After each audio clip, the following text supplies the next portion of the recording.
Welcome back to another technical deep dive here in the debug zone. Today we're tackling a big question and breaking it down with insights from other users.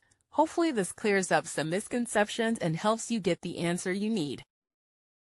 So buckle up, stay a little curious, and let's jump right in.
And that's a wrap.